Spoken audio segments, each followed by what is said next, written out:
Hello guys, and welcome to this week's episode of You've Got Issues. I'm your host, Idia Aisien, and today we're going to be talking about mind, health, and emotional issues. As you know, this is the show where you send in your questions, and with the help of my guests, we give you tips and advice. Hey Idia, my dad died when I was in my second year in the university, and I thought I was okay as I used sex and drugs as a way to distract myself. This later led me to being expelled from my university. Right now, I don't feel like doing anything anymore as I see myself as a failure.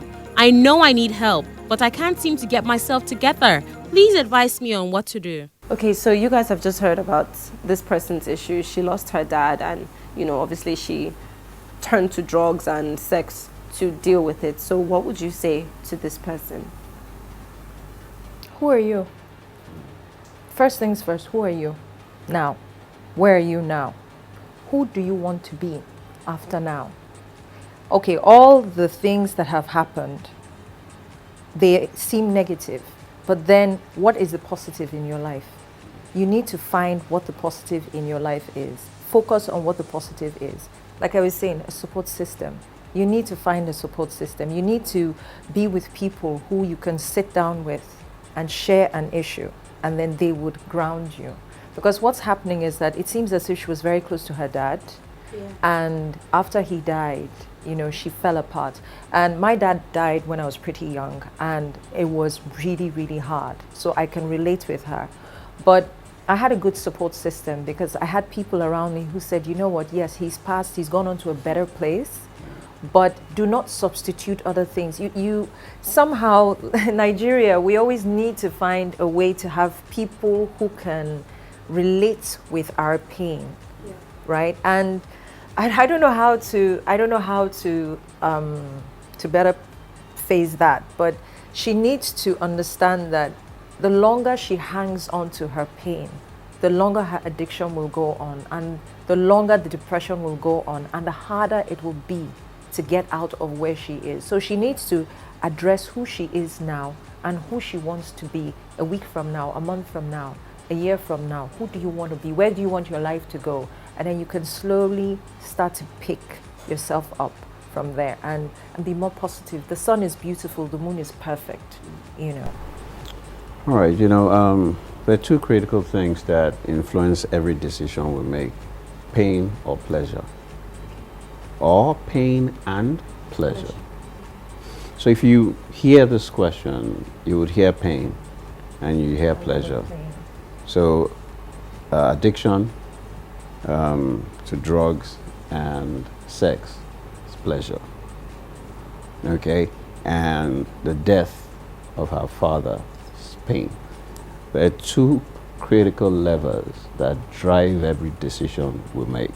Either you're running away from or running towards. So you run towards pain, pleasure, and you run away from pain. Now, she needs to sit down and ask herself these very potent questions. What pain am I feeling? Because at the heart of all addiction is pain. Mostly anger and resentment. It's usually the first trigger to addiction because you want to run away from it. Now, she needs to sit down and ask herself, what pain am I feeling? She needs to name it. And then she needs to ask herself, why am I still feeling that pain? And once she's able to name it, right, she needs to mourn.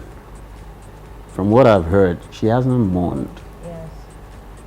It's okay to mourn. It's okay to cry. It's okay to cry. And from what I heard, she looked for a substitute. Look, yeah. You must mourn. And then you must release him. So the reason why she's addicted to sex is she's looking for her father in other men. So she's going out there to look for daddy. No, daddy is gone. And until you mourn, you will not release him. You will not come to the reality of the fact that daddy is gone. So no man can replace daddy.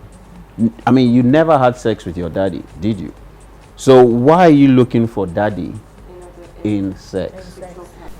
Thank you guys so much. So you've just heard from our guests. I always like to say that when somebody acknowledges that they have a problem, I think that that's really good, because at least you're on the first path to recovery. I don't know if you're a spiritual person, but for me, there's a pastor I love called Joel Osteen, and he always says if you're stuck in a rut, you have to believe that God can change any situation and he can turn your situation around. And I believe that that's even the same for like any other belief system.